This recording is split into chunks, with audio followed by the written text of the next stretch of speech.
I look forward to discussing your fiscal year 2024 budget priorities today. General Salzman, this is your first hearing before this committee. We look forward to continuing to work with you. Secretary Kendall, I want to thank you for joining me to visit the 341st Missile Wing at Malmstrom Air Force Base and the 120th Airlift Wing of the Montana Air National Guard a couple weeks ago tomorrow, I think it was. And I appreciate your visit. I look forward to continuing our discussions to ensure that our service members have the tools that they need to protect this country's freedoms. The FY24 budget request for the Department of the Air Force is $215.1 billion, $9.3 billion more than FY23, and about $41 billion more than FY22. China's pacing threat and Russia's destabilizing actions necessitate a robust national defense budget. However, modernization efforts and fielding of crucial systems and aircraft are frozen unless we enact a defense appropriations bill for FY24.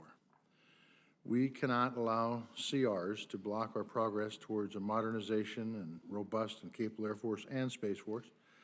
It is imperative that the FY 2024 budget is enacted on time, and I look forward to working with Senators Murray and Senators Collin to position us for success. Our national security is equally undermined by leaks of classified information. While the damage assessment of recent leaks by a member of the Air National Guard is ongoing, I would like to hear from you today why this individual had access to such highly classified information in the first place.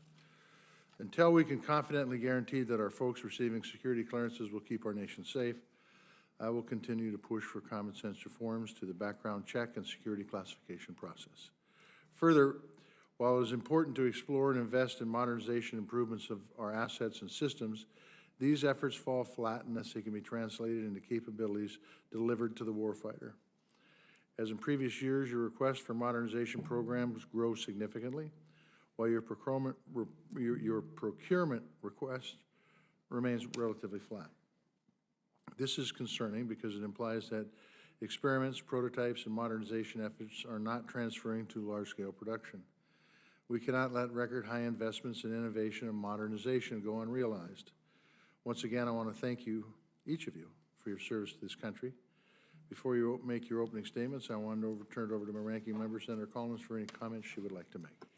Thank you very much, Mr. Chairman. I appreciate your holding this hearing on the Air Force's fiscal year 2024 budget request. To our witnesses, thank you so much for your service and leadership, and that of the airmen and guardians who serve our nation.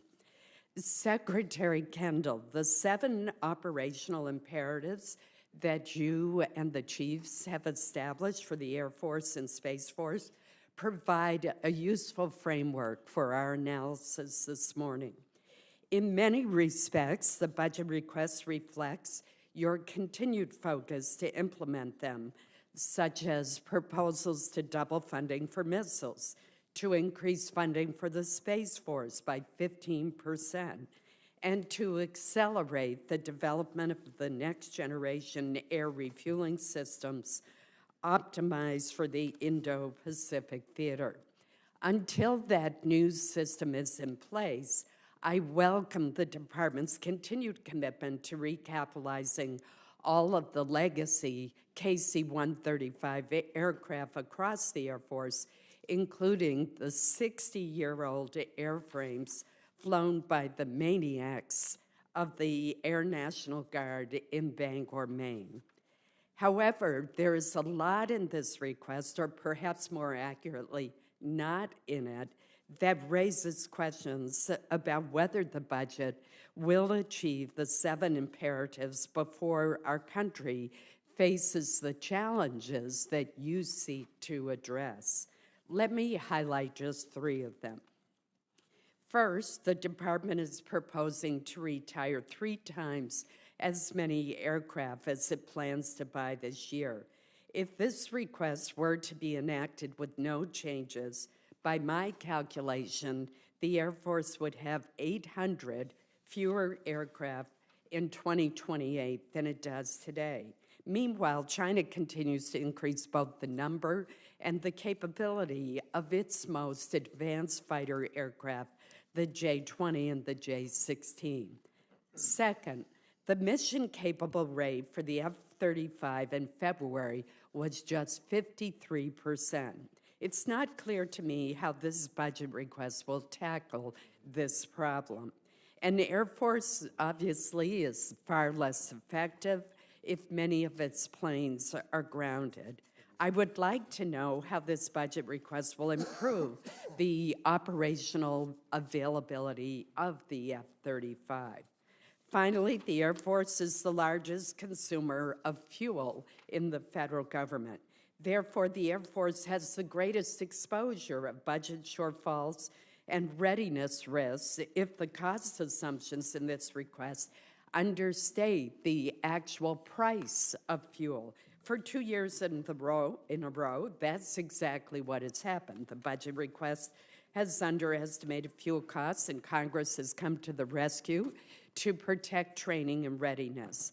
We were able to do that because of a substantial increase in the defense top line for the past 2 years. So the question I will have for our witnesses is, what is the Air Force doing to maintain its flying hours, programs, and operations? What will it do if fuel costs once again exceed the estimate in the budget request? There are many issues for us to cover today, not the least of which is, as the chairman mentioned, the disturbing revelation last week that a young Cape Cod-based Air National Guardsman was allegedly able to remove, photograph, and disseminate many classified national security documents for months without notice from the Office of Special Investigations, the Pentagon, or the intelligence community. I look forward to discussing these issues with our witnesses. Thank you, Mr. Chairman. Thank you, Senator Collins. Next up, we have the Honorable Frank Kendall, Secretary of the Air Force.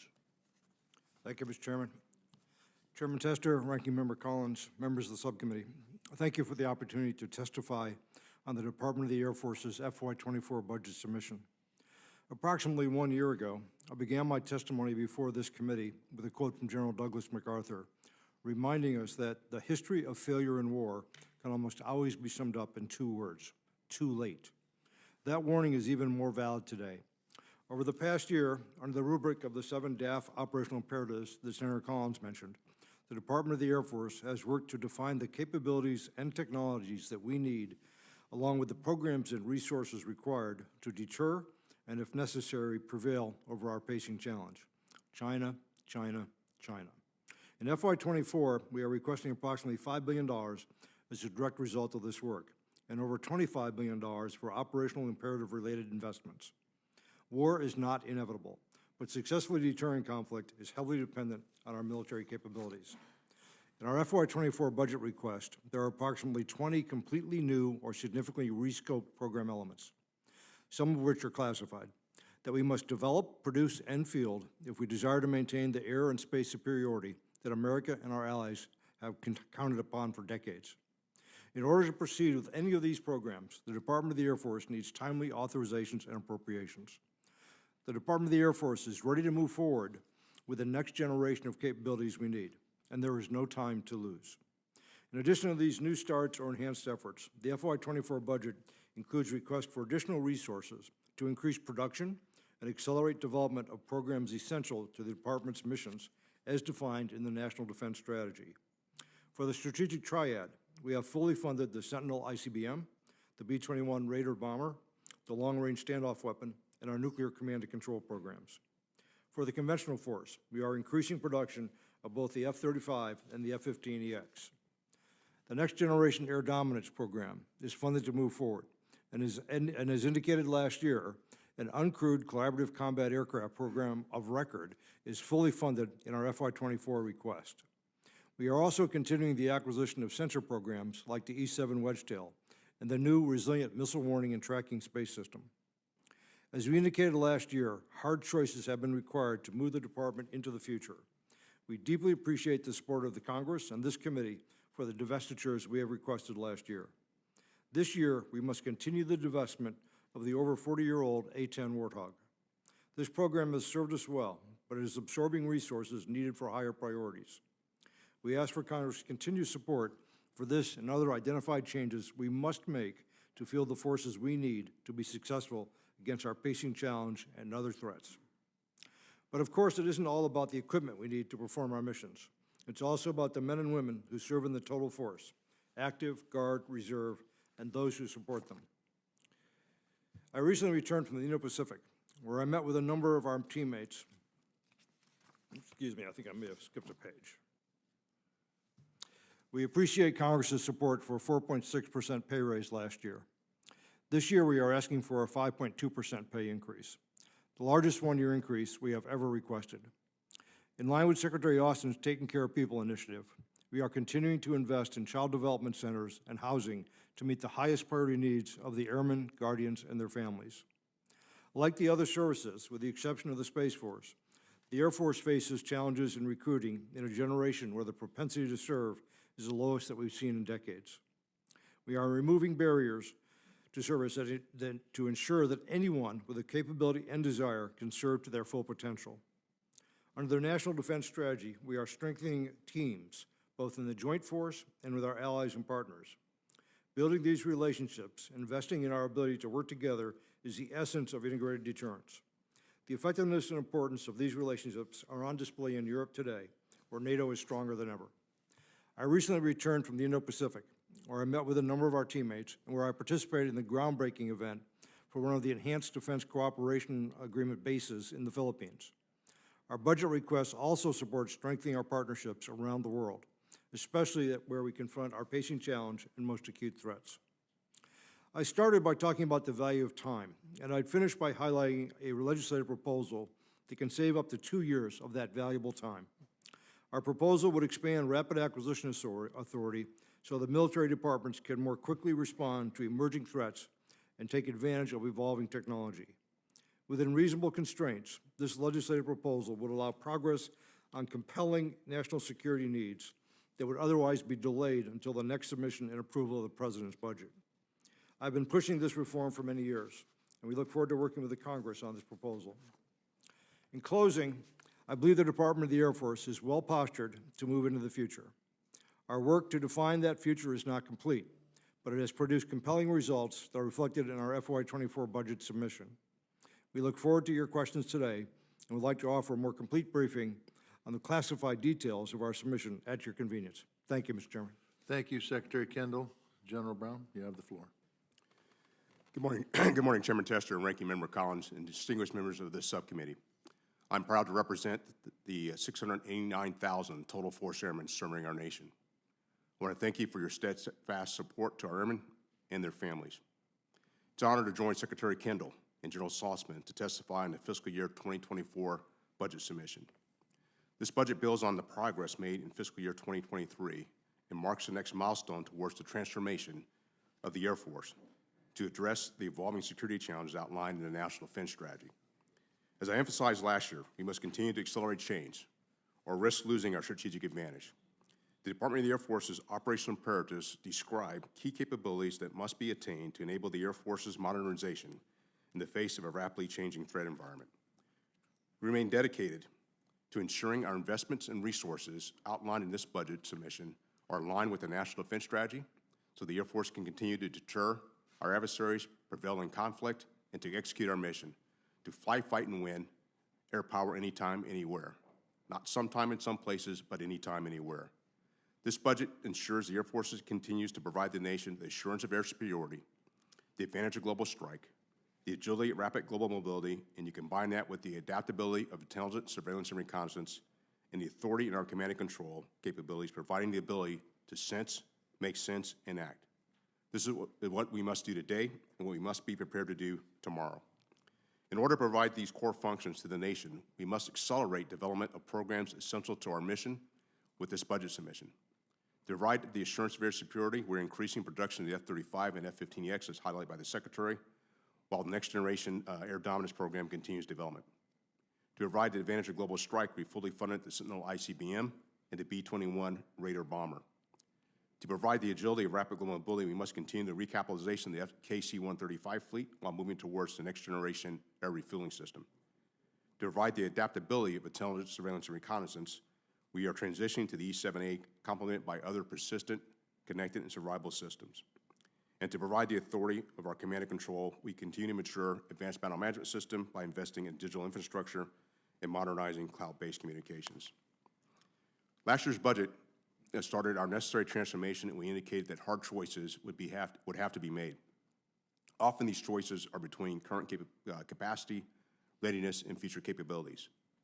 Our message this year has not changed. The Air Force must modernize to counter strategic competitors by balancing risk by investing platforms and capabilities that have decreasing relevance against our pacing challenge. Investments in speed, agility, and the lethality of the Air Force capabilities underwrites the entirety of the joint force. Our airmen remain the backbone of our Air Force, and we're committed to ensuring their well-being and development while providing them the resources and opportunities to reach their full potential whenever and wherever the nation calls. The Air Force is dedicated to reducing barriers, improving quality of service and quality of life for airmen and their families. Additionally, the success of air power doesn't happen alone. The success is only possible through the collaboration with many of our stakeholders and teammates.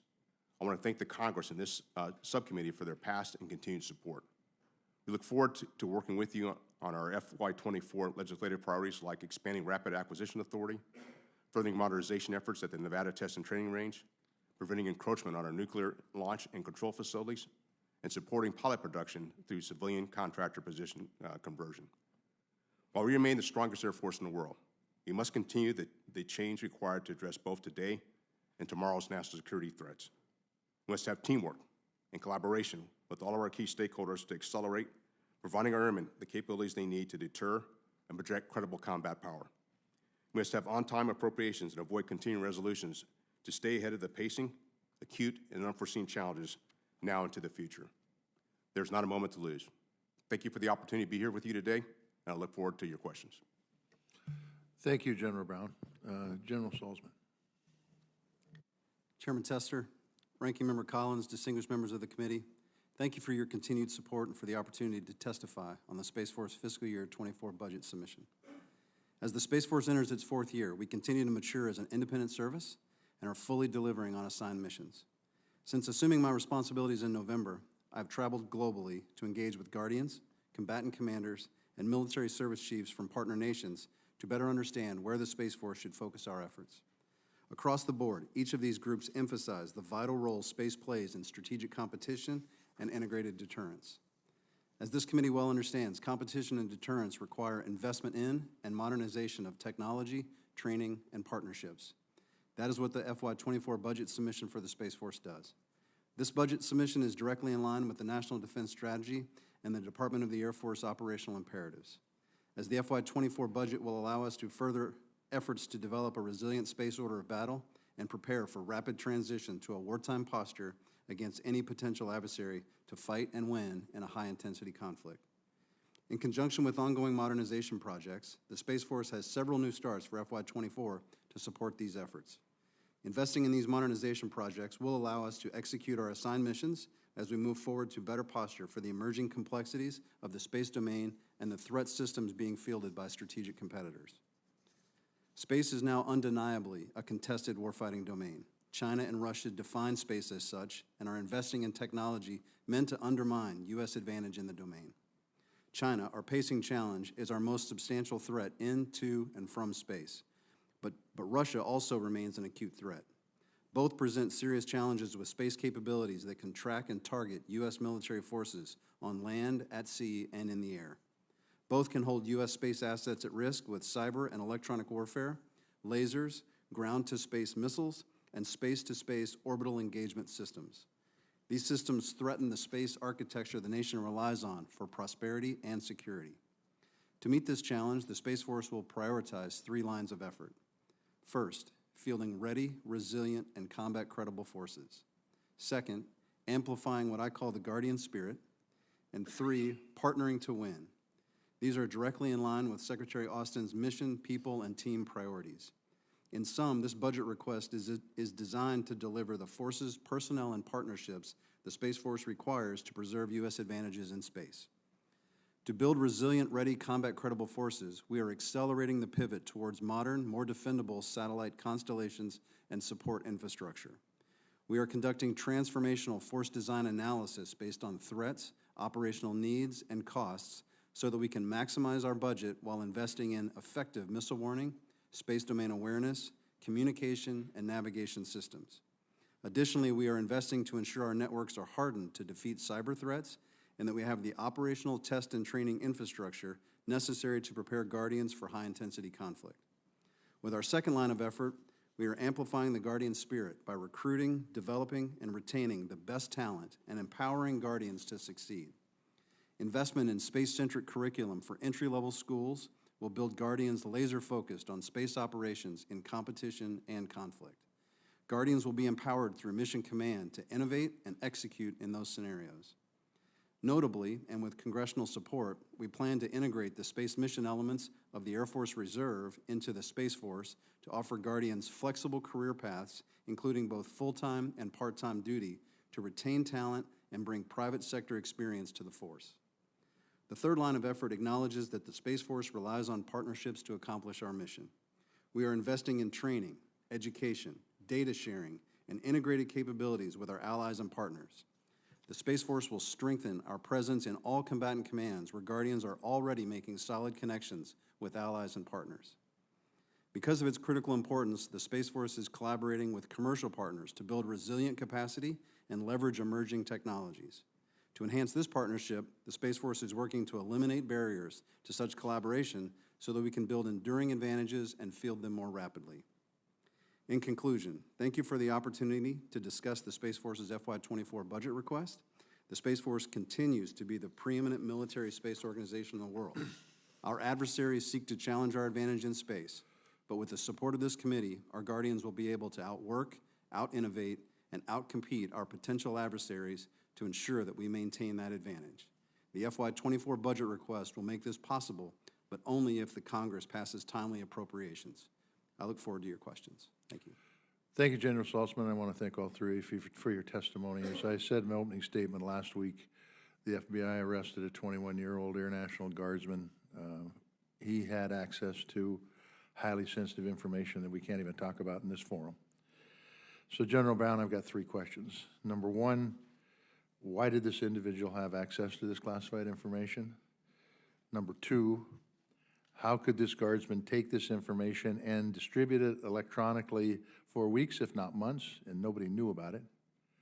And number three, do we have protections in place, because we spend a lot of money trying to protect classified information? Do we have protections in place to stop this from ever happening again? Chairman, I appreciate the question, and let me go with the your third question first. We do have protections in place to protect classified information, and all of our members are, as they get their security clearance and then sign documents, have the process to protect the information. Obviously, in this case, this process fell apart. And so the aspect of this particular airman, for his particular job, he had access for information, but didn't necessarily have a need to know for some of the information. And we're going through an ongoing investigation associated with that, and then also determining how he was able to distribute. So we have an ongoing investigation, and we have a process of looking at accountability, not only from a criminal standpoint for the individual, but also as we look at the organization itself. We're going to take a look at our overall processes across the Department of the Air Force. And Secretary Austin also sent out a memo to the Department of Defense for us all to take a look at our processes, and then we'll look at how we review all of our processes across the Department of the Air Force to include a stand down on security.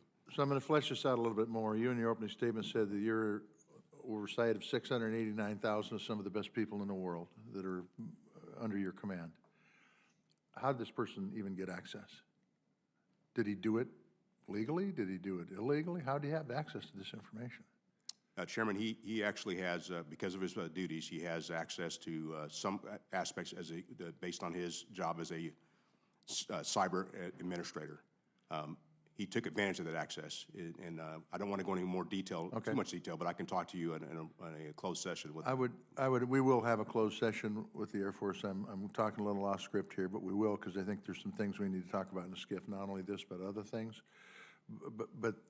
But this is very disturbing, and the fact that It happened is bad enough, and we just got to make sure it doesn't happen again. I think you're on the same page with that. I am. A few months ago, we saw an incursion of a Chinese spy balloon. I think Senator Murkowski would agree with me. I think it should have been shot over the Aleutians, but it wasn't. And it had the ability to gather intelligence from bases across this country.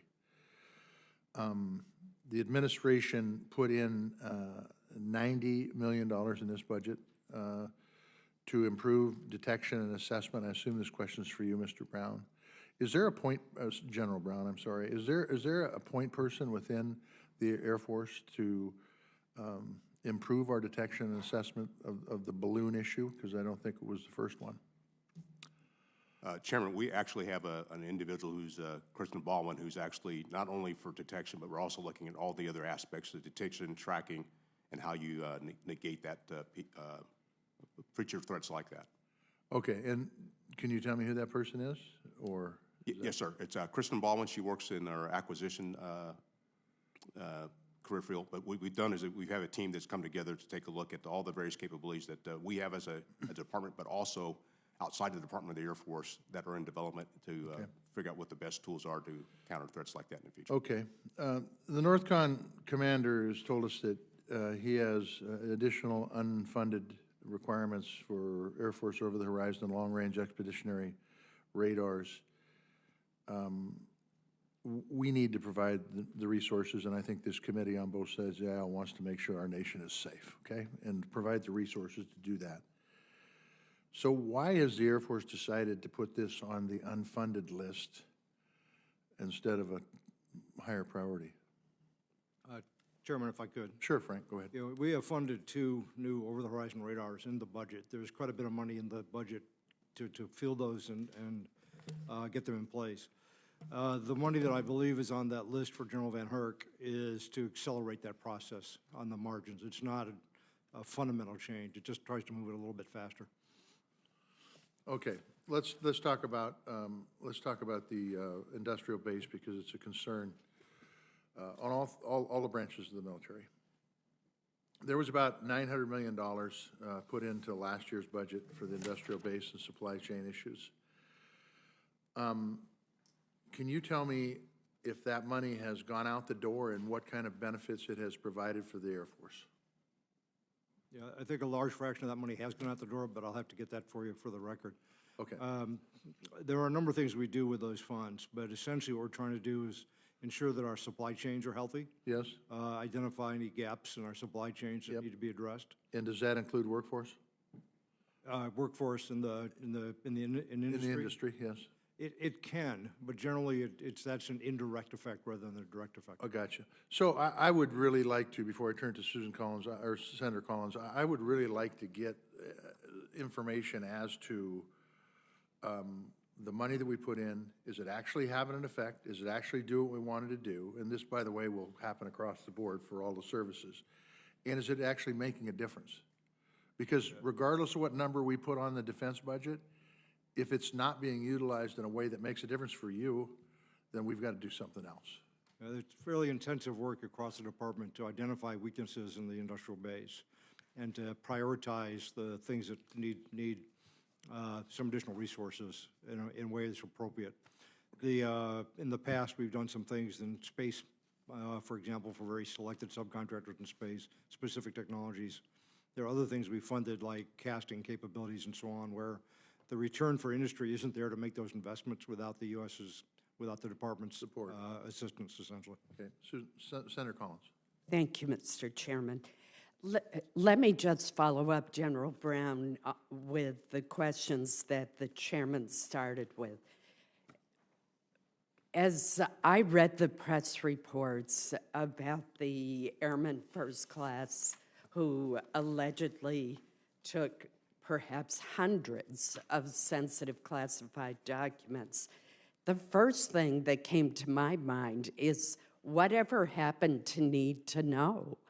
That is the principle that is supposed to oversee and restrict access to sensitive classified information.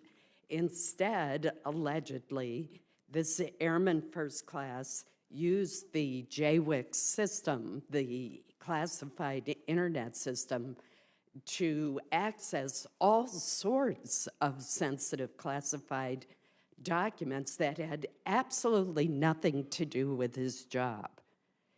Is the need to know principle still in place? Senator Collins is Or very much. Secretary Kendall? Yeah, it is very much in place. General Brown mentioned the letter that the Secretary of Defense had put out, tasking a review across the entirety of the department in very great detail of all of our security practices. The two chiefs and I put out a letter this morning which emphasized the point that you just made about need to know. We need to enforce it much more rigorously than it appears to have been in this case. I will say that we don't know all the facts here yet. There's a criminal investigation going on. That's been the first priority, to make sure that wasn't interfered with. But we've turned on 3 other things to look at this across the board. I've tasked our Inspector General to go look at the unit and anything associated with this leak that could have gone wrong from the point of view of implementing our policies, to see what things allowed this to happen, to get to Senator Tester's initial question. We're turning on a complete review of our policies themselves within the staff to make sure our policies are adequate, and that'll be illuminated by what we learned about what happened in this incident.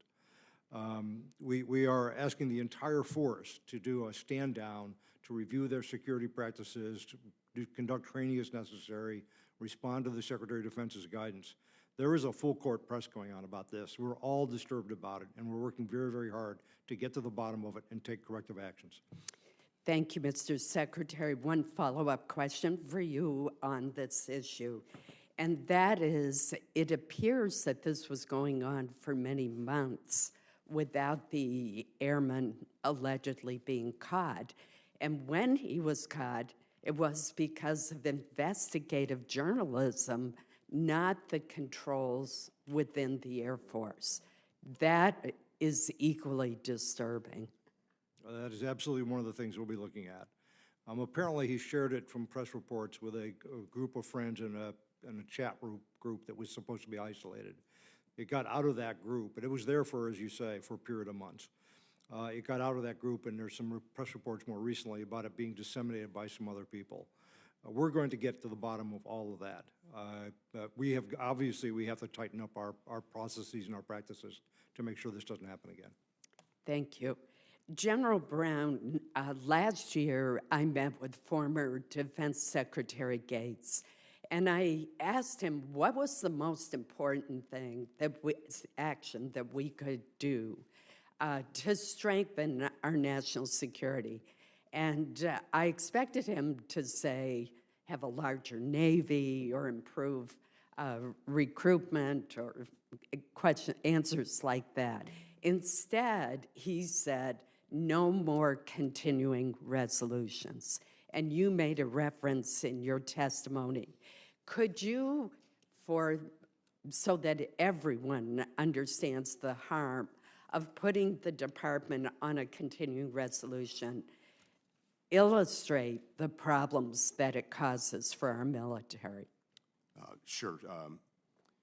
The key part here is that if we have a pacing challenge, we cannot outpace our pacing challenge if we have a continuing resolution. There's aspects of lost buying power in this case. If we had a continuing resolution, it's about $9 billion of lost buying power. The other aspect of the series of continuing resolutions we've had over the past probably 10 to 12 years, we've lost probably about a quarter of that in continuing resolutions, which prevent us from doing new starts, getting equipment into the hands of our airmen and the rest of the joint team as quickly as possible. It impacts our families because their pay raises and/or their ability to move to new locations and continue with their career and their development and education of their children. But I think the key part is just the aspect of us not being able to have a steady pace of acquisition and supporting, to the chairman's point, on the defense industrial base. When we have what I would call a bit of a roller coaster ride, it's hard for them to facilitize and get the workforce to be committed. And by having a continuing resolution, it just slows us down. And when we're trying to accelerate, it is not helpful. I completely agree with you, and thank you for your answer. Chairman Murray. Well, thank you very much, Chair Tester and Vice Chair Collins. I'm really glad to join both of you again as we continue to hear about the resources that our nation needs to stay strong and safe and competitive. on the world stage, and as Vice Chair Collins just talked about, it is so important that we return to regular order and work to pass our funding bills in a timely bipartisan way, which is what we are really focused on doing. These conversations also serve as a reminder to all of us about how the investments and decisions we make here in DC help strengthen our country and protect our families. If we're going to keep pace with our adversaries like China and others, that means our investments have to keep pace too.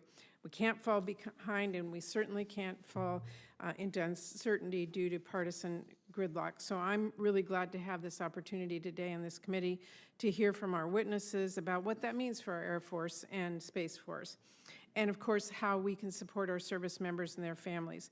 It is really important that we remember that includes getting our military families support, like childcare, mental health care, good housing, schools, because really at the end of the day, our best aircraft aren't going to go very far without the brave and talented men and women who pilot them and work to keep our country safe. So let me thank all of you for your service to our country. This committee and all of our members have a deep appreciation for everything our service members do to keep us safe. With that, Secretary Kendall, let me start with you. Quality of life for our military families is a priority for me, and I'm pleased to see child care prioritized in this budget across all branches.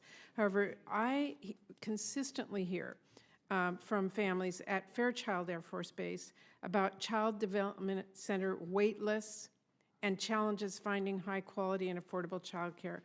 I know those centers struggle to keep staff because, in part, due to low wages. The President's budget seeks to address this critical issue, and it includes a standardized Child Development Center employee discount for child care workers. And the Air Force has previously, I know, run a pilot program to provide additional benefit to center employees. What other tools has the Air Force used to support current employees and future hires to keep these child development centers fully staffed? Thank you, Senator Murray. As you indicated, this is a major issue it's across the force. It's across the country, actually, particularly after the pandemic. The biggest problem, as you mentioned, is staffing. We do have some new facilities that we're funding, but the main problem we have right now is staffing. Secretary Austin's focused on this in his efforts to improve the quality of life of our service members and their families. And the Department of Defense put out a policy that put a substantial discount, 50%, for staff members' first child in child care with us. The Air Force has gone farther than that. We've gone to 100% for the first child, and we do 25% for subsequent children. That's had an impact. We've gone from about 65 to 75% staffing and overall, but there are still places where there are difficulties. We have a number of other efforts underway. We work very hard to provide support for our servicemen and the men and women in the hours that they work, which are not always standard hours. So we need to have child care available more broadly. We're using child care from individuals in their homes, and we're doing things to encourage that and incentivize that financially and otherwise. So there's a lot of effort going into this area. It is making a difference, but we have more to do. Okay, this is such an important issue for those families and for recruitment in general, and for keeping those talented people that we need in the military. So I will continue to work with you on this one. Secretary Kendall, last year's Defense Appropriations Bill directed the Air Force to provide a plan to this committee on the transfer of KC-135s to Air National Guard units, like the 141st Air Refueling Wing in my state. We're still waiting for that plan. Can you give me a timeline for when we expect to see that? Senator, that plan should be available within the next few weeks, and I'll get a firm date for you after the hearing and let you know when you can expect it. Okay, and have you been coordinating with the Air National Guard on the transfers? We will definitely coordinate with the Guard on a move to do that. There's been no decision to make those transfers. It's an option that we will look at, though. Okay, I will look forward to hearing from you on that soon then. General Salzman, as our competitors around the world continue to closely link their space industries and militaries, they can quickly put new technology into the field. We need to make sure we're doing the same if we want to stay ahead of our adversaries. Sorry, Washington State is home to a number of these cutting-edge commercial space companies that are developing really revolutionary technologies, and I believe this is the kind of innovation that we should be supporting. How are you working with the rapidly growing space industry in Washington State and really elsewhere to bring these new technologies and capabilities into the military? Thank you, Senator Murray. We're working very closely with industry. In fact, Secretary Kendall and I are leaving this afternoon to go out to Colorado for a space symposium to continue to work with industry. Fully support Honorable Frank Calvelli. He's sitting there, so it's all right. Calvelli's Go Fast formula, which is buy small, have small requirement sets, small satellites, to use existing technology to reduce non-recurring engineering costs, and then short-term fixed-price contracts, 2 and 3 years. This allows us to advance the tech refresh cycle that actually pulls more contributors into innovating and producing capabilities that we can rapidly deliver to our guardians. And so we're seeing, even in the Space Development Agency, that model play out very successfully, putting satellites on orbit in about 27 months. And so that's one of the key efforts that we're taking to make sure we can work with industry and deliver capabilities faster. I appreciate the answer to that. And again, you just made the point that Senator Collins did, that a CR is not going to work for us with those short-term contracts. So thank you. Senator Moran. Chairman, thank you. Nice to know there's more than one Honorable Frank. We need all we can get. Let me start, though, with you, Secretary Kendall. I've heard you say that the cost of hypersonics is a challenge that will drive a smaller inventory. DoD investment into hypersonics is primarily focused on capability, with, in my view, minimal attention to ability to scale production. Are you looking at non-traditional suppliers or commercial aerospace manufacturing companies to leverage their expertise to scale production and to meet high-rate needs? Yes, we are, Senator. The components for hypersonics in particular tend to be very specialized. They have to endure very high temperatures, for example, and operate for a period of time. And we need high reliability for any of our weapon systems. But yes, we are looking for, we're always looking for suppliers outside the normal traditional defense primes, if you will. Is manufacturing, I think you have to answer this question, yes, but I want to highlight that manufacturing needs to influence the development of hypersonic technologies, right? Absolutely. And our leading program is the HACM program, the Hypersonic Advanced Cruise Missile. There are considerations being given in the design to manufacturability and to reliability, so that we have a design that meets the technical requirements, which are very stressing, but also is producible. So that is a factor that we take into account through the design process. We're about to transition that program, which came out of a DARPA technology program, into a full-scale development program. And I can assure you that manufacturability will definitely be part of that program. Thank you, sir. You may have answered this when you responded to Senator Murray, but I'm not sure it's the same. What's the Air Force's plan to recapitalize the National Guard fighter fleet? And how does that impact the Guard's ability to complete its missions? We're recapitalizing across the force. The Guard, of course, is an essential part of that. I think General Brown mentioned, and I mentioned, the additional production of F-35s and F-15EXs. So we're bringing fighters into the force faster than we had planned a year ago, but still not at the pace that can replace every fighter one for one as they retire. We do need to retire some aircraft, like I mentioned, the A-10. And what we're trying to do wherever we're retiring aircraft, particularly in the Guard, is replace programs with like programs, fighters with fighters, where we can. If we can't do that, then we try to bring in a flying mission, so it's still a flying mission. And if we can't do that, then we want to bring in a mission that is important to the department and that the Guard can perform. I think it's important to recognize that there are enduring missions and missions that are critically important to the department that don't necessarily involve flying. ISR is one, C3 battle management is one, cyber is one, electronic warfare is one. So I think people need to be open to alternatives to what they might have traditionally done if that's what the country needs the most. So we are working as we lay out strategic plans for the different elements of the force, including the fighter force, to try to get to the force that we're going to need to be competitive with China. And it won't look exactly like the force that we have today. Mr. Secretary, I would only highlight what I think is, when you talk about flying for flying mission, the importance in today's world of recruitment and retention. If we're going to have retention within our Air Guard, that I think is an important component as you make these decisions. How do we keep our professionals in place? And I saw you shaking your head, so I feel comfortable. I fully agree, Senator. Thank you. Let me turn to General Salzman for just a moment. You have testified about the Air National Guard's existing space capabilities as must-haves. In the context of establishing a Space National Guard, I understand that you are evaluating several options, and you mentioned this in your oral testimony, and it's in your written testimony as well. Can you explain to me the options that you're looking at and the costs associated with them? How do you avoid degradation of readiness or capabilities with those options? And what's your best military advice, or that's yet to come? Well, thank you, Senator. The three options that we've looked at are, of course, our status quo. We could leave things as they are, but I think this is the most problematic course of action because the capabilities that live inside the Air Force in the Air National Guard, General Brown relinquished those capacities to train and develop those airmen when the Space Force was established, and those capacities for organized, train, and equip of the space missions moved to the Space Force. And so we have a little bit of a disconnect between capabilities inside an Air Force when the capacity to organize, train, and equip them are in the Space Force. So status quo is probably the most problematic. The other two options are to establish a Space National Guard, which you mentioned, or reconstitute those capabilities inside the Space Force. We are currently going through a detailed analysis of exactly what the costs associated with each of those are. And there are pros and cons of both.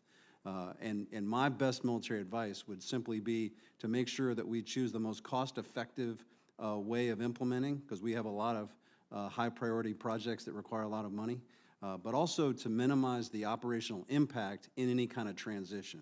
So whichever one maintains the operational capabilities that are currently there in the most cost-effective way would be my advice. Only that you would take into the possibility into account part-time, different arrangements. Is that a new opportunity within the Air Force? So slightly, there's two different concepts at play here. One is the legislative proposal that we have on the table, which is about taking the Air Force Reserve component performing space missions and integrate them into the Space Force. Because those are already Title X forces in both sides, it was a little easier to integrate in the near term those capabilities. So that's the current ledge proposal, and that would create a full-time and part-time force inside the Space Force. We think that's tremendous for retention, for flexible career paths. Secondarily, we would consider what's the best disposition of the capabilities in the Guard. Senator Baldwin. Thank you, Mr. Chairman. General Brown, in April of 2020, the Air Force officially selected Truax Field in Wisconsin to receive the F-35 mission. And I wanted to raise it again today because the F-35 aircraft will start arriving this month in Madison. And it will take roughly a year to get the full squadron in place. But as we discussed during last year's hearing, even though there is significant support for the basing decision, I do continue to hear concerns about the potential noise impacts to residential areas in the flight path. I worked with Senator Leahy to fund noise mitigation through our annual appropriations, and the Department of Defense has provided the Wisconsin Department of Military Affairs a grant to conduct community outreach about noise mitigation planning to be followed by actual funding for that noise mitigation to begin to occur. Because the F-35s are arriving this month and throughout the next year, I'm very anxious to be able to share with my constituents an update on that funding. Can you provide me with an update on the implementation of the F-35 transition and what mechanisms are already in place to support these communities during the transition process, and in particular, what your outreach and communication efforts are? Is the Air Force pursuing these outreach and communication efforts to ensure that the public is knowledgeable and has access to all of the relevant information about what's happening in their community and what assistance is available? Senator Baldwin, first of all, we're happy to have Truax join the F-35 community. It's a great capability, and one of the things that we will continue to work on is the Department of the Air Force will work very closely with the unit there, but also the community on the noise impacts. And so part of this is, as we bring in F-35, is monitoring those noise impacts, but also working with the Airport Authority, the Federal Aviation Administration, and then we will also put into place noise mitigation measures. And having flown fighter aircraft throughout most of my career, and having to do our departures and arrivals a bit differently just to support the noise mitigation, this is something we'll work very closely with the community as we move forward. I'll have to get back to you and provide you a bit more details on the exact funding and the timelines as far as the engagements, but we will engage with the local community and we'll be available to the local community to answer whatever questions they may have as we move forward. Yes. Well, I'll just share to underscore that there's widespread support for basing the F-35s at TRUACs, but particularly I don't believe that the information about noise mitigation resources are getting out to folks who will be most impacted in the population center, sort of immediately south of the airport. It's rather rural on the northern part of the airport, but people really are searching for information and need to be able to get that. So urge you to continue and double up on those efforts. Most definitely. General Brown, also for you, wanted to talk about the retention and recruiting shortfalls that remain an issue in all the service components, but of particular concern is the shortage of pilots in both the active component and Air National Guard. With a reported shortage of approximately 1,600 active duty pilots, the reliance then on the Air National Guard to fill those gaps is critical. However, the Air National Guard itself is short approximately 1,000 pilots. And this could have significant implications both in the near term and long term readiness for the Air Force's mission. So can you speak to how the Air Force plans to address this shortage and attract more talent to the active component as well as to the Air National Guard, particularly in light of the significant competition for pilots from both the commercial sector and other branches of the military? Most definitely, yeah. One of the key areas that we focus on as we do look at our shores, the first thing we do is put 100% of our manning into, or 100% manning into our cockpits. And we'll take the shortage on our staff positions, which is, I'm more inclined to take that gap versus the on the flight line in development of our young pilots. We actually have a lot of young people that want to become pilots, and so one of our key parts is how do we increase that production, and we have some initiatives to do that. And one of the legislative initiatives is to convert some of our civilian sim instructors to contractors so we can actually get more of our uniform members on the flight line to help produce the production and move that forward. We also actually have to balance between our active and our guard, because if we retain a lot on the active duty, it impacts our guard and reserve, because that's how they get many of their pilots. So it's a combination of factors that we're working through on the production and then the absorption into those into the cockpits as well. So we have, as I said, a number of initiatives and how we've adjusted our pilot training to increase that production, and then at the same time, as we take care of the airmen, but also their families, because it also impacts retention. As you mentioned, there is competition with the commercial sector, and that's something we've got to pay attention to as well, and how this is a national asset from an aviation standpoint, both for commercial but also for our military. Well, please, if you can, in follow-up, point to any legislative measures or actions that this committee could take to support these efforts to recruit, to increase recruitment and retention of pilots. Please do let us know. Be happy to work with you. Thank you. Senator Hoeven. Thanks, Mr. Chairman. I'd like to thank all three of you for the work you're doing and your strong leadership of the Air Force and Space Force. It's very much appreciated, and you're willing to be creative and innovative as we need to be these days.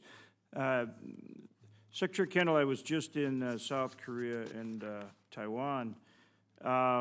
Clearly both want to continue to build their defenses and work with us to do so. In regard to Taiwan, they have about $19+ billion in hardware, military hardware that they've ordered and that they're paying for and that they're waiting for, and they're obviously anxious to upgrade their defenses and to do it soon. What can we do to help? And things like the F-16, obviously, very important to them right now. what can we do to accelerate getting them those weapon systems, and what can we do to work together jointly to strengthen their defenses? Good questions, General Evan. The best place to defend Taiwan from is Taiwan.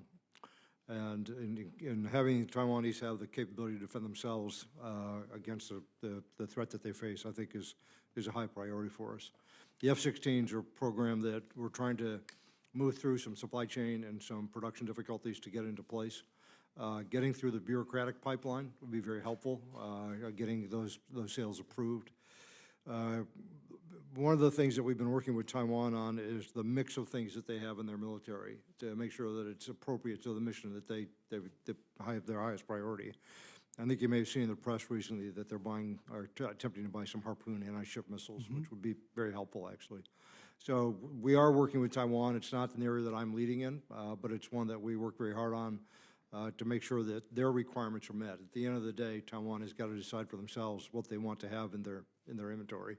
But once they do that, and we're happy to advise them on that, then we need to do everything we can to move that through as efficiently and effectively as possible. Yeah, Appreciate your support for that. absolutely. And we want to work with you and with General Brown, General Salzman, to find ways to maybe help our military industrial complex respond faster, not only for their needs, but also for yours, for ours. Absolutely.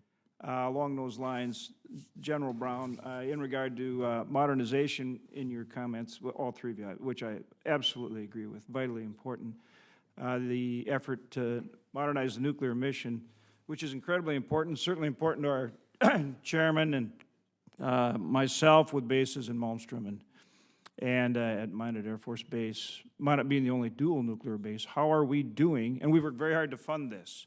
How are we doing? Are we on schedule with modernization of both not only the B-52, but the LRSO as a replacement to the LCM, and also with the GBSD as a replacement to the ICBND? Senator Hovind, one of the things that's been really helpful to maintain the timelines associated with these programs in the nuclear portfolio is the consistent funding and full funding. And that's helped us move in a very positive way. What I would tell you as we look at like Sentinel, for example, and the B-52, we do know that as we go into these large programs that there's potential supply chain and other issues. And we're working very closely internally with our industry partners to look ahead and figure out how best to do long lead items well in advance. And so we're being able to restructure some of our approaches, acquisition approaches, with Dr. LaPlante from OSD to help mitigate those areas so we can keep everything on time. And in some cases, we're moving things forward. For example, some of our telecommunication lines, we're moving those forward so we actually can get ahead in certain areas, and we don't have anything on a critical path that's going to impact the overall program. So good collaboration with internal to the Department of the Air Force, but also with OSD and our industry partners. Thank you. General Salzman, in regard to both the LEO mission, which we work with, are you on schedule for getting those low Earth orbit satellites into space for the comms mission? Can you do so under the budget you have? And also, what is your plan for upgrading parks in a timely way for the, obviously highlighted by the recent Chinese spy balloon? Yeah, thank you, sir. First, the Space Development Agency is on track. We conducted our first launch of Tranche 0 just a couple of weeks ago. Satellites are performing well. And as I mentioned earlier, tremendous success, and I think it demonstrates a new model for acquisition. 27 months from putting it on contract, on order, to being on orbit. Wow. Which is a pretty impressive capability, especially for space acquisition. The Congress added $250 million, which we greatly appreciated, to accelerate those. We're going to need the launch investment now to actually pay for putting them on orbit. So I think there's some cleanup that we're going to do across the program to make sure that happens. But the good news is we're on track to not only deliver those capabilities, but accelerate the delivery of those capabilities. And with regards to the Parks radar, we have, with the plus up, again, thanks to Congress, we are looking at, through RDT&E, what is the most appropriate way to upgrade them, move them from analog capabilities into more digital. That includes data storage, some beam forming. We're going to bring that radar into the 21st century and make sure that it can meet all those space situational awareness as well as missile warning responsibilities. Thanks, Chairman. I want to thank the chairman and ranking member of this committee, too, for accelerating some of that funding in the last go-round, which I agree was felt was very important for that low Earth orbit satellite mission. And we're seeing how important that is with what's going on. Thanks to all three of you again. Senator Murkowski. Thank you, Mr. Chairman. Gentlemen, thank you for being here today and just all regarding your leadership. I understand that in questions from Senator Tester, he had acknowledged the NORAD, NORTHCOM, and the Department of Air Force's unfunded priority list. I am encouraged that you have placed the #1 request there as the E7 delivery and the acceleration of that. I think we recognize that it cannot come soon enough, and we are urging it along as quickly as we possibly can. I want to ask about where we are with long-range radars. Currently, they were fielded in the 1980s, reached their end of life in 2025.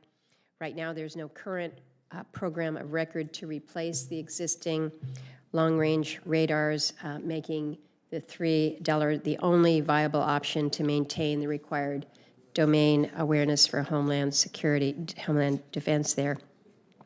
So this is directed to you, Secretary Kendall. Do you think that that the budget that we're looking at adequately funds this $3 system to include upgrades to the system, such as over-the-horizon radar or the advancement of the Archer? So where are we with the long-range radars? If I could just clarify, the Department of the Air Force does not have an UPA list. We support the President's budget. General Brown has an UPA list, which I think includes the E7 acceleration that you mentioned. Right. We are funding the sustainment of the various long-range radars that you mentioned for missile warning system. Some of those radars, as you mentioned, are old. We just talked about Parks a moment ago. The BMU system itself is quite old. We don't have a program in place, as far as I know, to replace that yet. We're sustaining it right now, but we are looking at all that. The major investment we have in our budget for '24 is the over-the-horizon radars that we were talked about, as you mentioned earlier. Those are focused mostly on airborne threats coming across, particularly the northern approaches. So we are looking at that entire suite of capabilities we have to protect the United States against a variety of threats. One of the things we're focusing on is the C3 battle management and integration, excuse me, of all those systems together so that we can get the most accurate picture as possible of any threats that emerge. I'd be happy to get with you in a classified study and go through the details of all that, show you what we are investing in and what other things we're considering. Excuse me. I'd appreciate that, and I recognize the value of this integration. I had an opportunity just last week to go out to Sparhoven in the center of Alaska, one of the older sites, actually not that old, built in the 80s, but it seems old, but recognizing the role that is played with over the horizon, but also what we have had in place for some decades now. General Brown, we talk a lot in this committee about all that we do to modernize our Air Force, everything that we need to do to replace aging weapon systems, but we also know that the ability to train and to train well has got to be key, and we talk about our exceptional training opportunity with the Joint Pacific-Alaska Range Complex, JPARC. What more do we need to do to ensure that the JPARC remains this extraordinary training asset for our Air Force and for those who also come to share partnership in the training exercises? As you highlighted, the training is very important to our Air Force, and the aspect of not only our Air Force, but the Air Forces of other nations that come to participate with us, and also our joint teammates. And two of our premier ranges, one of those is Jay Park, and the other one is the Nellis Test and Training Range. In this particular budget in FY '24, we have over $750 million that are placed into our range infrastructure to ensure that we have the right threat emitters to support our airmen as they engage, so they have a threat emitter that replicates the threat, as well as the improvements on the targets that they are able to go against as well.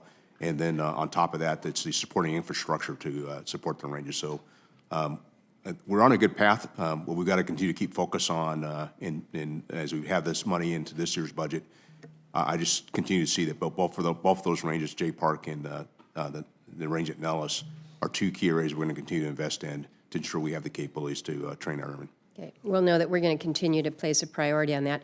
Mr. Chairman, I have a question regarding the combat rescue helicopter and the significance of that mission, particularly for the 176th Wing on J-Bear, that is the primary SAR rescue force there in Alaska. But because my time has expired, I'll submit that question as well as one for General Salzman for the record. Thank you, Senator Murkowski. And with that question and others, we'd ask you to get the response back as soon as possible. Senator Bozeman. Thank you, Mr. Chairman and Ranking Member, for having this hearing. And we appreciate you guys very, very much and all you do and represent. I have had the opportunity to visit with many of our allied partners regarding training, the opportunity to train with our airmen as far as F-35 training. General Brown, can you speak to the importance of pilots from our partner nations training with our pilots here in the U.S. and how crucial that is to national security?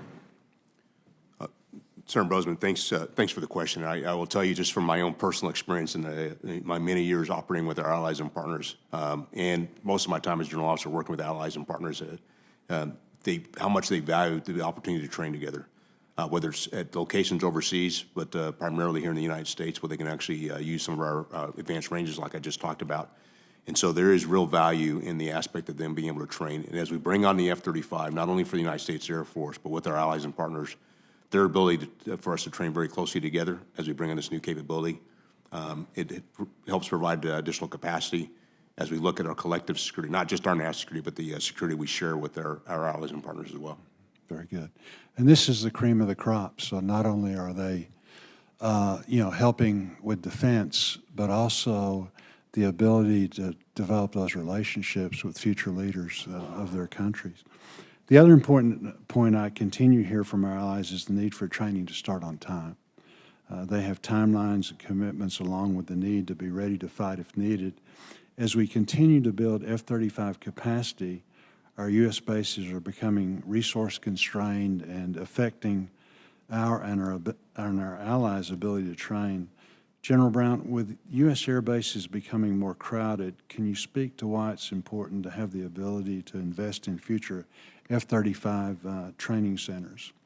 Yeah, what I would like to highlight to you, Senator, one of the areas we've looked at is overall, as we have more and more countries that are interested in the F-35 and bring that in, we also have to take a look at how we, across the board, have our capability to not only train them, but train ourselves, but as we remain our combat capability. We have the locations where we have done traditional training have starting to get a bit more crowded. And so, as you know, we've been looking very closely at Ebbing as a location and doing that work to get Ebbing up to speed. And part of that is also to meet the timeline associated with the work we've done with our allies and partners so they can get their training on time. And in the big scheme of things, it helps us all to get their training on time, to get their capability. But we appreciate the support from your delegation. And we've done some really deep work internal to the Department of the Air Force to align things to make sure we get that capability on time at Ebbing. Good, thank you.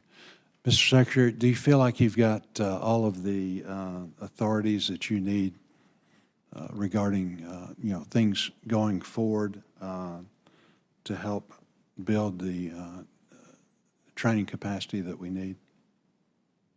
Senator, yes, I do. I'm not aware of anything that I need that I don't have, but I'd be happy to share with you if I come to that conclusion. Good. We appreciate that. Let me just talk about one thing that I think has already been talked about, but I think it's so very important. Senator Tester and I chaired a roundtable regarding quality of life issues, and Mrs. Brown came, and you know, she did a tremendous job, and could speak as somebody, you know, that you know, not too long ago was in the situation of our airwomen, you know, that are struggling now to, you know, starting their careers, making ends meet, all of the challenges as you move every 2 or 3 years.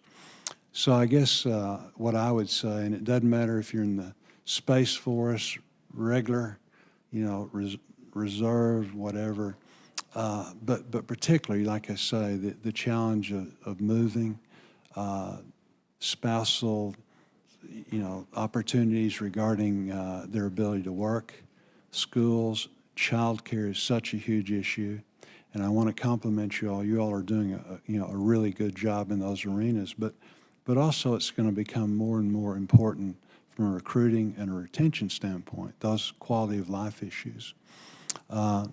Looking back, you know, now that I'm older and appreciate my parents so much more than I did as a kid, as we all do, but, you know, my dad doing 23 years as a master sergeant, realizing that those were the first things they looked at, you know, taking care of us. So I guess what I'm saying is we do appreciate the fact that you really are looking hard at those quality of life issues and realize how important they are, and doing your very best to take care of the men and women that work for you. And we do appreciate that. Thank you, Mr. Chairman. The only thing I have to add to that is General Brown is a fine, outstanding man, but you obviously married up. And I agree with you. Exactly. After getting to know her, I agree with you totally. In fact, that's probably an understatement. General Salzman, and it was the same way in last year's budget, you submitted an unfunded priorities list that includes several classified high-priority space programs. It seems to me that the decision to not include these programs in the budget is not driven by fiscal constraints, but by disagreements within the administration over the future of our space architecture. Can you please explain those different schools of thought? Well, you know, you say it's not about priorities, but in the end, I think all these resourcing issues do come down to some level of priorities and where we're willing to fall on our sword or not. I'm comfortable with the level of resourcing we have, especially in the classified programs. I think there was some back and forth towards the end of the budget submission that maybe aligned funds in a way that we're going to have to figure out other ways to manage the programs, for example. But we have those ways. We can collaborate with the other stakeholders. We can make sure that our concept of operations are clean, and that we can put the right kinds of demand signals, for example, on partners that are building capabilities for us. So I feel like, although it may not be the way we would have designed it, I feel like I'm comfortable that we have the kinds of mechanisms in place to collaborate appropriately and get what we need in place. This committee added significant funding for your classified unfunded priorities last year. Can you give us some insight into the return on that investment?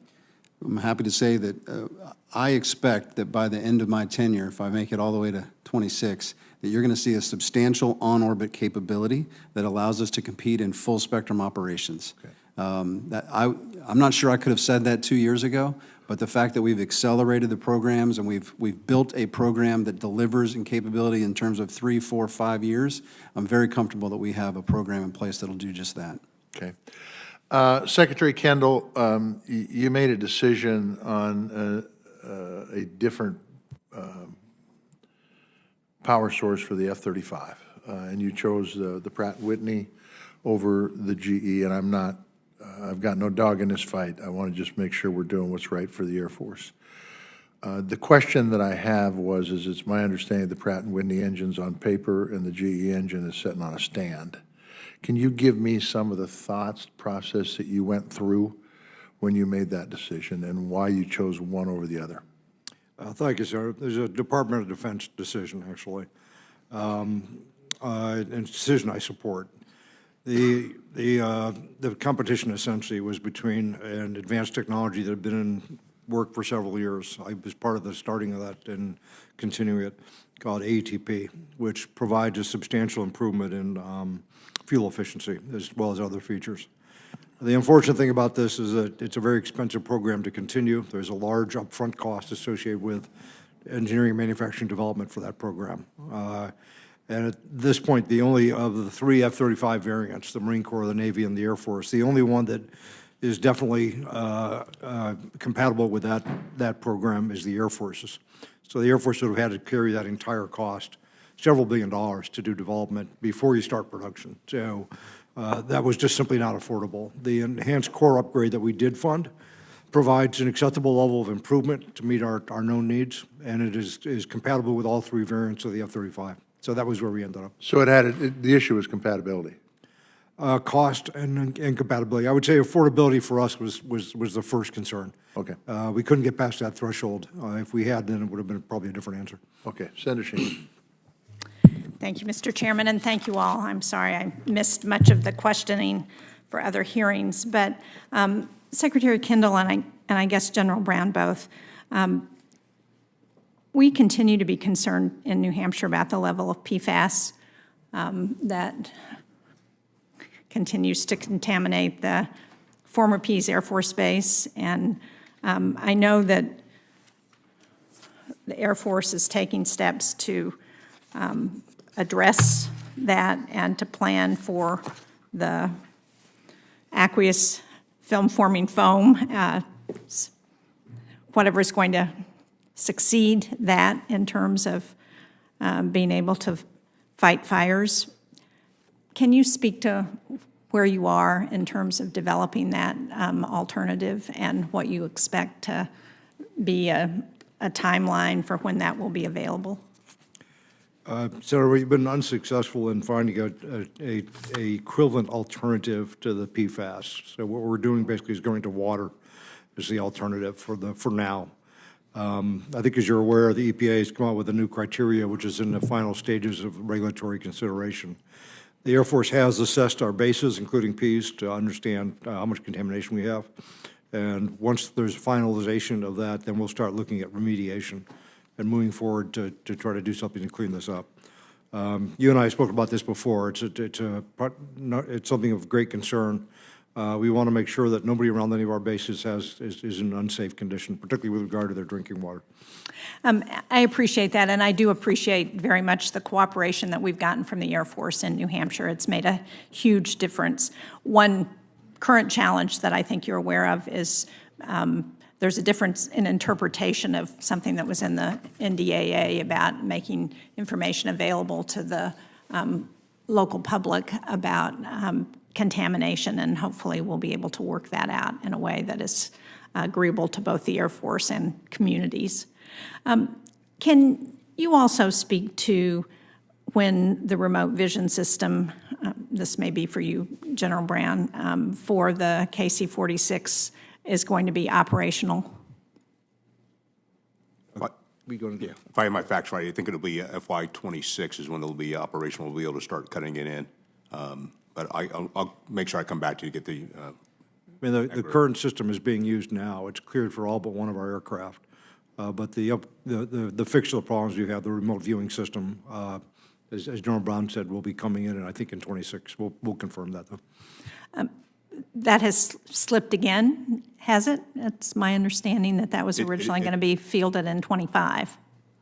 It may have slipped a little bit, but I think we're on a good path. And as the Secretary highlighted, we're able to operationally employ the KC-46 worldwide today. With the only exception, the only airplane we can't refuel with it is the A-10. And I understand that there's also a recently identified issue with the KC-46's load guidance system. Is that affecting the aircraft's ability to carry cargo in a significant way? I'm not aware of that issue, but I will look into it and be able to get back to you. I'd appreciate that. Thank you.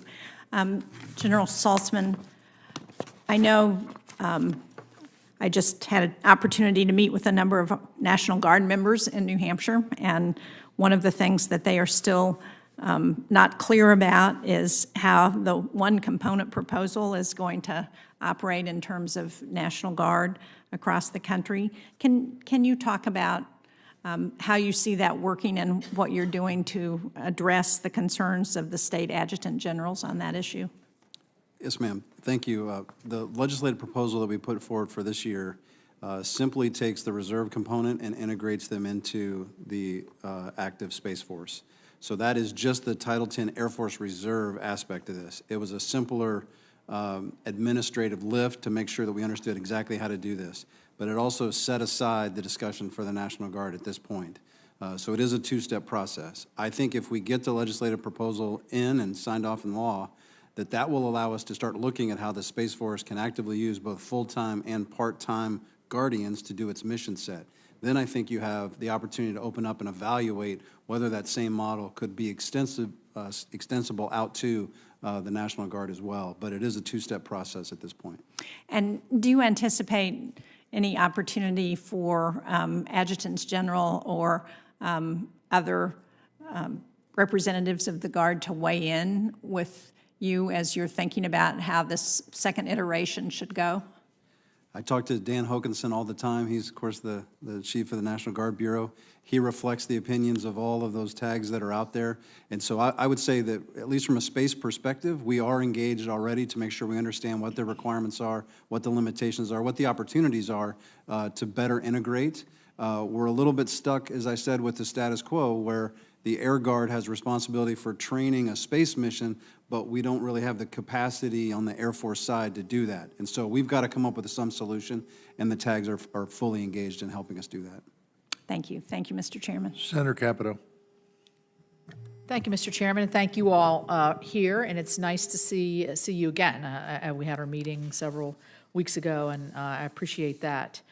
Secretary Kendall, as you know, the conversion of the Air National Guard C-130 units to the J models has been ongoing, and I'm pleased to say that I've seen the impressive J model myself while visiting the West Virginia Air National Guard's 130th Airlift Wing in my hometown of Charleston.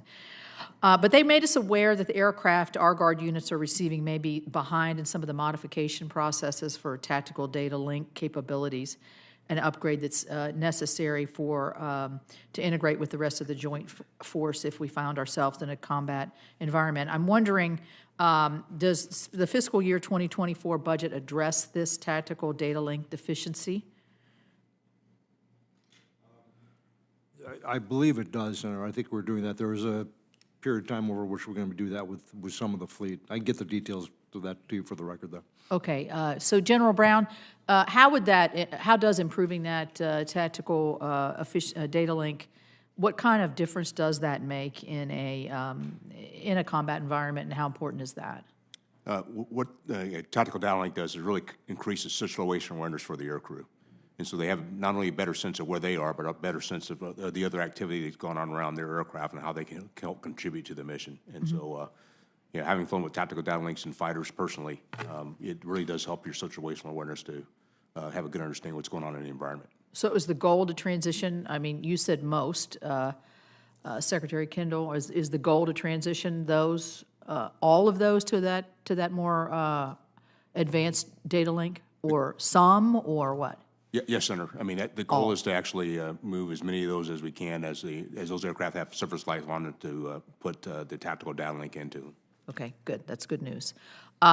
Secretary Kendall, again, a more technical question here, and we know that range would mean everything if we ended up in an Indo-Pacific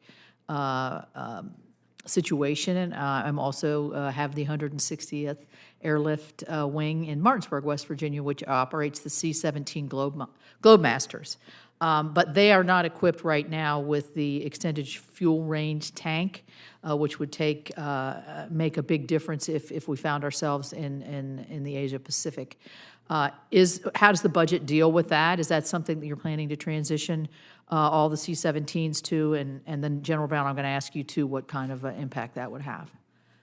Yeah, we are transitioning C-17s. I don't think the entire fleet will transition. I think the largest fraction of it will split among the parts of the fleet that are in the active guard and reserve. Roughly equivalent percentages of each, I think.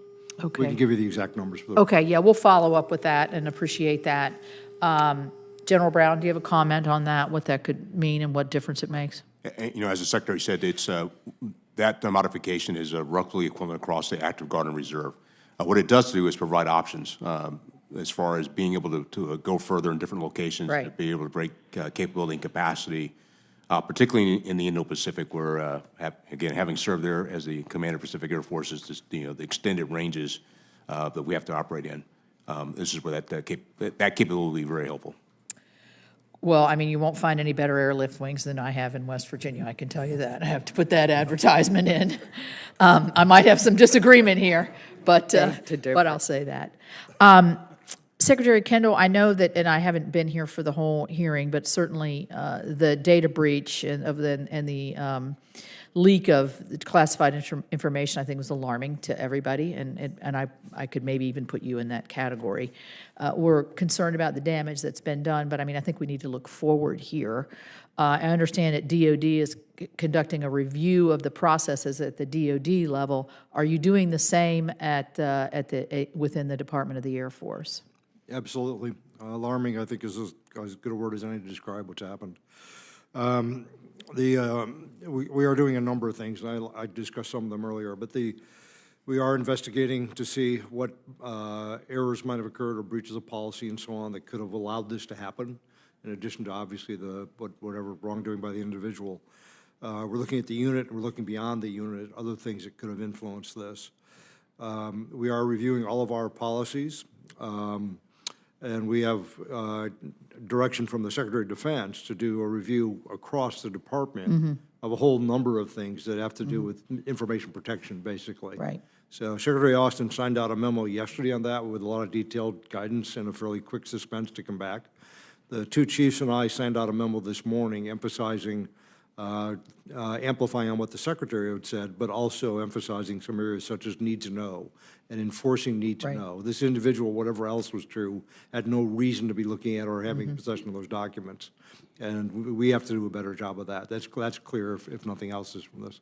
Well, we'll be interested in hearing what the results of that are. I think that's important for not just system-wide, but for us to know and the American public to know. So a transparent process there.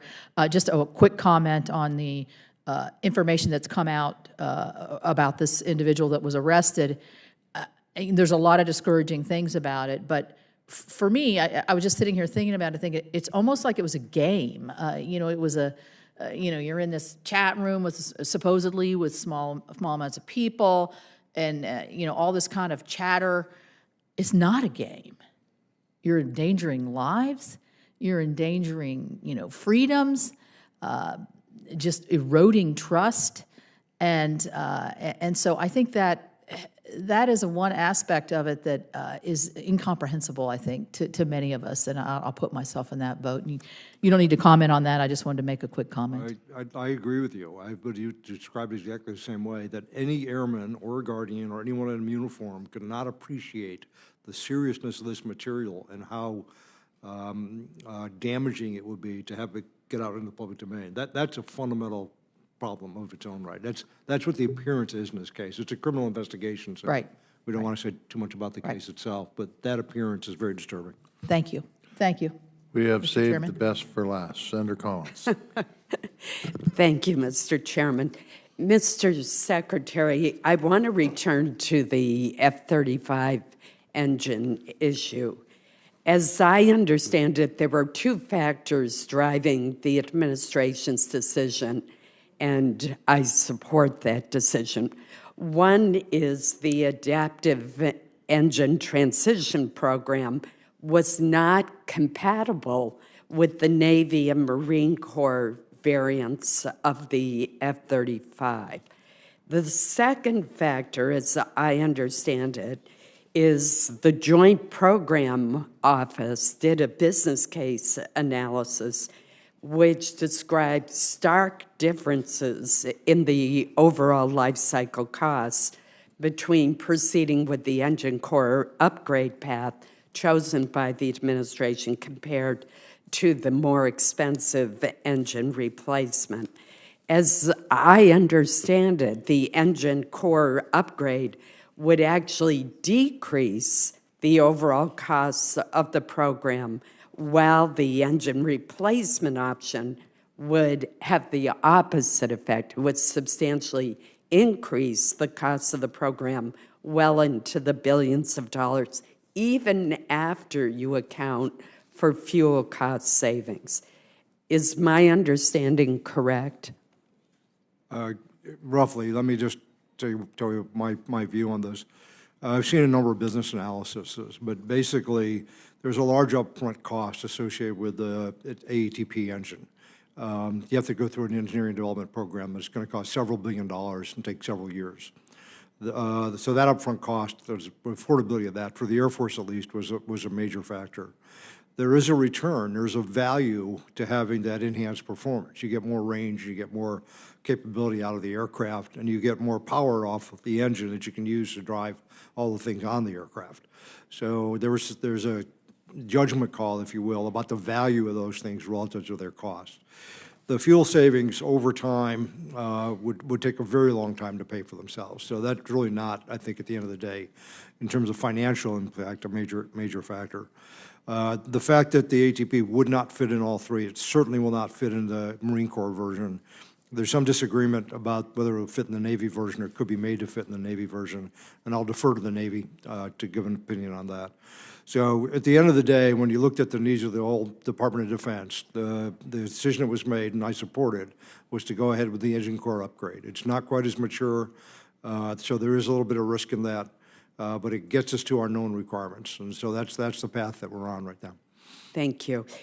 In my opening statement, I mentioned my concern about fuel costs. In the last 2 years, the budget request greatly underestimated fuel costs. On the very day the budget was released, the fuel costs were already much higher. They appear to be going up again. Do you anticipate requesting a supplemental to cover increased fuel costs? If we have to, we will. Mike McCord, the Undersecretary for Financial Management, has communicated earlier to the Congress about how we deal with inflation or things like this. I believe the budget includes an assumption of fuel cost inflation between 3% and 4%. So what we'll do, as we did last year, is we will watch and see what happens to fuel prices, and if necessary, we'll work with the Congress to try to solve that problem if it emerges. Thank you. General Salzman, I applaud the Space Force's effort to develop a more resilient space architecture. However, we in Congress often hear complaints and concerns about how long it takes to develop new capabilities, especially for those in space. The Space Development Agency recently launched the first set of its satellites in less than 3 years from contract award. Could you tell the committee what other steps you're taking to accelerate the development and delivery of space-based capabilities? Yes, Senator, to some degree, there's just a mindset shift. Instead of developing large, exquisite satellites and developing and pulling in requirements from a myriad of stakeholders, because we know that when we launch a satellite, we want it to last 10, 12, 15 years. That's what extends the length of the program, mission assurance that we have to layer onto those kind of programs. We're taking a wholly different approach. Smaller satellites, smaller requirement sets allow us to go faster in the contracting piece of that, put something on orbit, recognizing that we may have to do some tech refresh on a faster timeline, but that will actually have better capability and even more cost-effective over the long run. And so I think that what Frank Calvelli has done by establishing this formula for going fast is effective in paying off. Existing technologies, small contracts, fast contracts, fixed price, we're delivering the capability in much faster timelines. Thank you.